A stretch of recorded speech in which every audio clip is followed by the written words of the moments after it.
Même, nous ne pouvons pas accepter que le Sahel devienne le théâtre de rivalités de puissances étrangères dont les affrontements ne font qu'aggraver la déstabilisation de la région. Ce thème de la présente session, qui guide nos discussions, nous invite à repenser nos responsabilités collectives et à nous assurer que les principes fondamentaux des Nations Unies, définis il y a près de 8 décennies, continuent de porter la promesse d'un monde plus juste et plus équitable. Mesdames, Messieurs, nous vivons dans un monde troublé, où les principes de la Charte des Nations Unies, qui prônent l'égalité, la justice et le respect des droits humains, sont chaque jour mis en mal. Les conflits s'étendent, les inégalités se creusent et les crises climatiques aggravent la vulnérabilité de millions de personnes à travers le monde.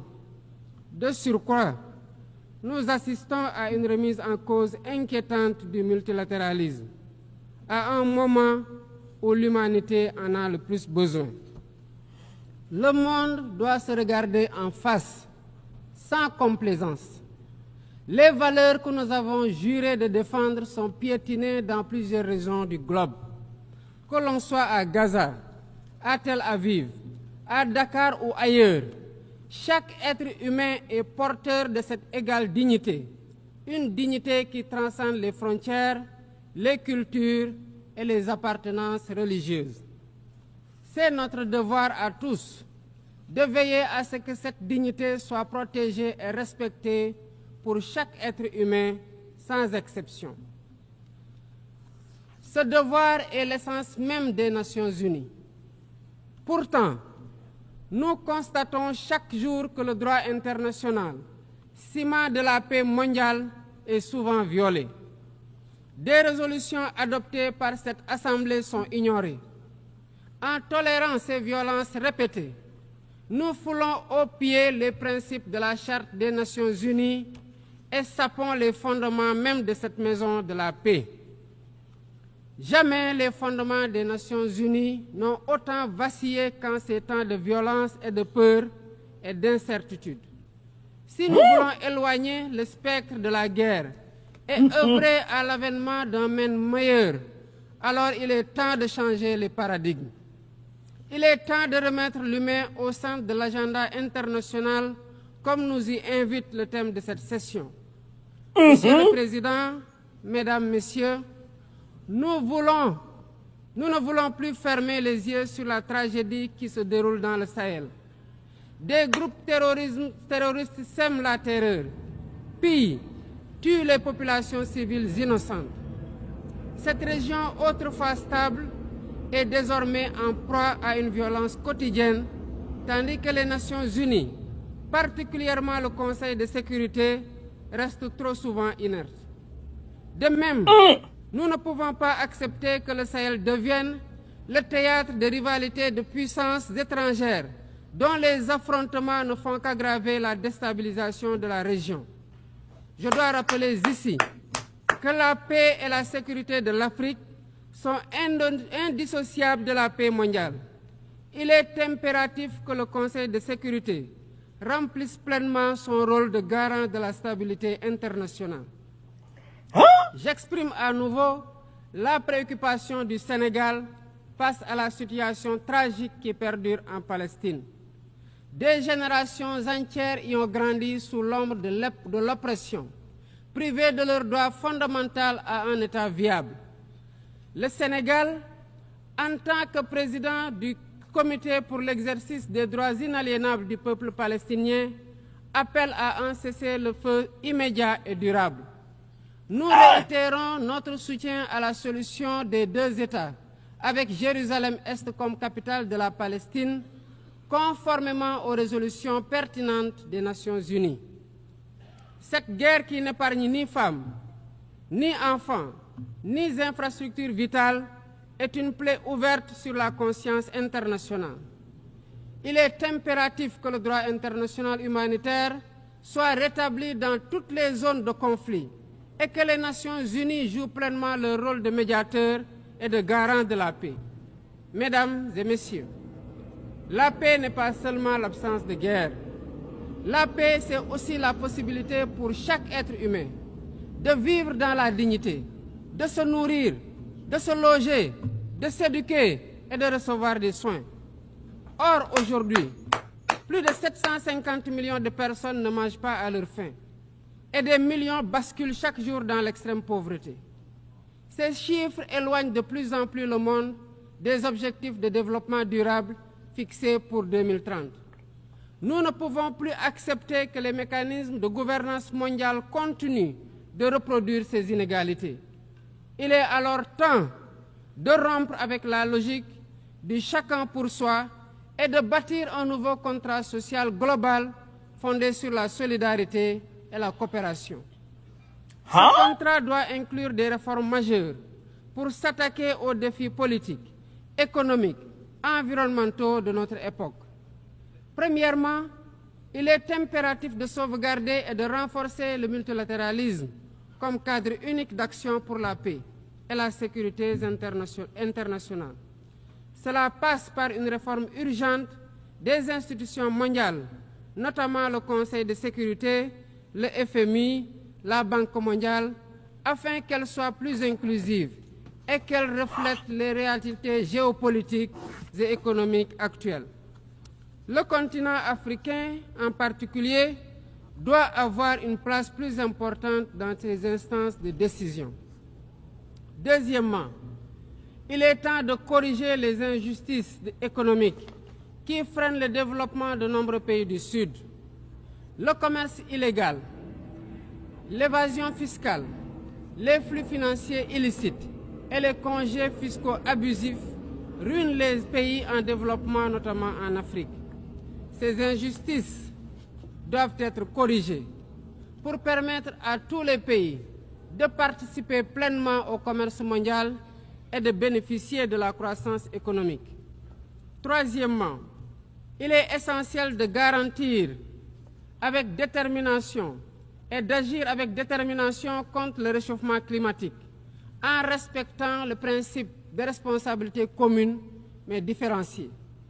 Les pays industrialisés responsables historiques des émissions massives de gaz à effet de serre doivent intensifier leurs efforts pour financer une transition énergétique juste et équitable qui ne pénalise pas les pays en développement. Nous devons impérativement protéger notre planète sans sacrifier les droits des nations les plus vulnérables à poursuivre leur développement.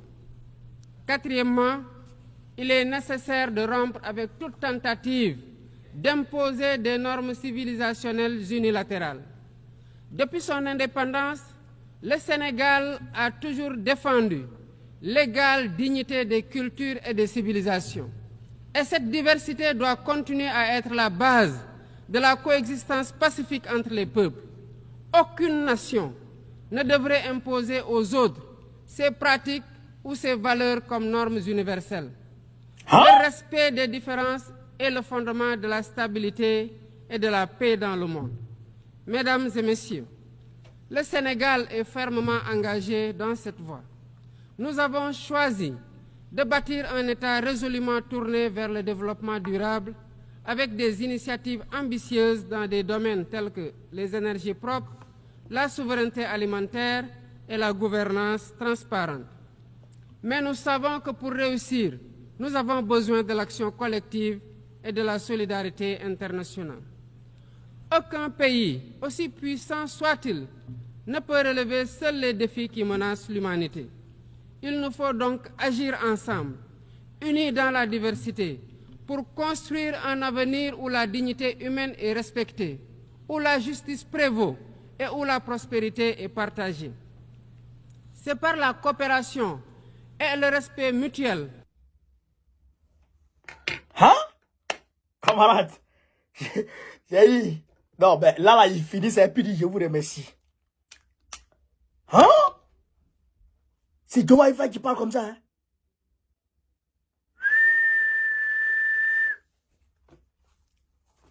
Non, il faut l'applaudir.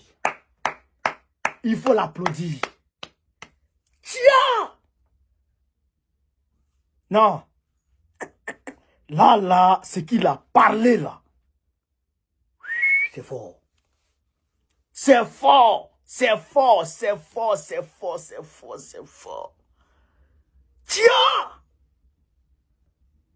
Il ne faut pas déporter la guerre. Il ne faut pas que le Sahel devienne le nouveau théâtre de la guerre russo-ukrainienne. Il ne faut pas que les gens déportent la guerre là-bas. Et on ne peut plus continuer de se taire sur la question du Sahel. Tiens! Ouais, c'est fort. Je ne sais pas ce qui s'est passé là-bas. Hein. Je ne sais pas ce qui s'est passé entre Diomaye Faye et puis les gens là. Hein. Mais ça là, c'est un discours de rupture net. Ça, c'est un discours de rupture net. Ça veut dire que ça là. Hein? Et il attaque Gaza direct. Et même l'homosexualité et tout ça, ça est dedans. Ça est dedans. Ouais. Diomaye Faye. Je suis au V. Tiens 10. Tiens 10. Je savais qu'on pouvait compter sur toi encore. Je savais qu'on pouvait te récupérer. Je savais. Je savais qu'on pouvait te récupérer. Je savais que le panafricanisme pouvait te récupérer. Je savais que tu n'étais pas encore parti totalement. Qu'on pouvait te... Hey, Dieu merci. Dieu merci de nous avoir redonné Diomaye Faye et Sonko. Dieu merci. Dieu merci. Hein? Ouais, chers camarades. Et dit, la guerre qui se passe en Ukraine, puis, entre l'Ukraine et puis la Russie, là, tout le monde sait cette guerre-là. C'est qui sont en guerre. Tout le monde sait. Tout le monde sait que ce n'est pas l'Ukraine et puis la Russie qui sont en guerre. Tout le monde sait que c'est l'OTAN qui combat la Russie. Tout le monde sait ça. Donc, le fait de dire que le Sahel ne doit pas être le nouveau terrain, le nouveau théâtre de la guerre géopolitique, ça veut dire que ce qui est là-bas, là, les États-Unis, l'OTAN ne doit pas déporter sa guerre dans le Sahel. Donc là, il attaque l'OTAN. Il attaque les États-Unis, il attaque la France, il attaque tout le monde, l'Allemagne, tout le monde en même temps. L'Angleterre, tout le monde en même temps. Il chicote tout le monde en même temps. Si tu n'es pas garçon, si tu n'es pas dans une logique de rupture, tu ne peux pas faire ça. Tu ne peux pas faire ça. Voilà. Ça déjà, je voudrais saluer ça. Ça déjà, je voudrais saluer ça. Deuxièmement, il a parlé de Gaza. Il dit qu'il faut respecter les Gazaouis. Les gens de la Palestine, il faut les respecter. Il faut que la Palestine ait un État. Soit un État. Il faut appliquer la solution à deux États. C'est que Israël est ici, la Palestine est ici, puis ils avancent ensemble. Ça ne plaît pas aux Occidentaux. Bravo à Diomaye. Si tu n'es pas un garçon, tu ne peux pas dire ça. Bravo à Diomaye. Il dit aucune nation ne doit imposer aux autres ses pratiques, ses cultures, ses traditions. Il ne faut pas une civilisation unilatérale. Oh, là, il parle de l'homosexualité directe. C'est-à-dire que si vous êtes dans votre affaire de homosexualité, homo là, gardez ça chez vous là-bas.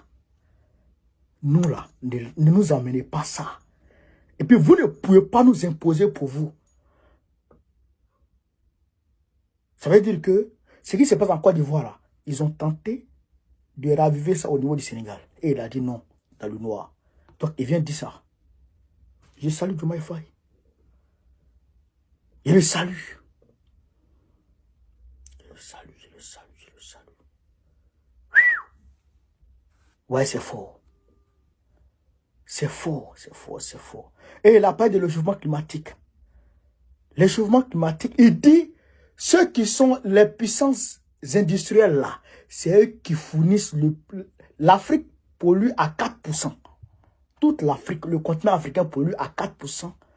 Comment on appelle ça? Pollue à 4% la pollution globale.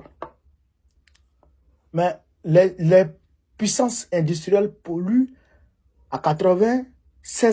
Donc c'est eux là qui doivent faire le plus grand effort pour lutter contre le changement climatique. Il ne faut pas qu'ils viennent nous emmerder avec leur histoire. l'importation de véhicules de moins de 5 ans, là. Tout ça, il faut balayer ça. Vraiment, Diomaye, bravo à toi. Bravo à toi. Tu as touché le fond du problème. Ouais, bravo à toi. Bravo à toi. Après Job, ouais, il n'y a pas de drap. Bravo. Chers camarades peu d'Afrique. Voilà ce qu'on attendait de Diomaye Faye. Et il est en train de prendre le chemin. Il est en train de revenir sur le chemin un peu. En tout cas, là, il est en train de revenir sur le chemin. On l'attend encore sur d'autres sujets concernant le franc CFA et puis les bases militaires. Les élections vont se passer, je crois, le mois prochain, ou je ne sais pas quel mois, mais les élections vont se passer incessamment. Les élections législatives au Sénégal vont se passer incessamment.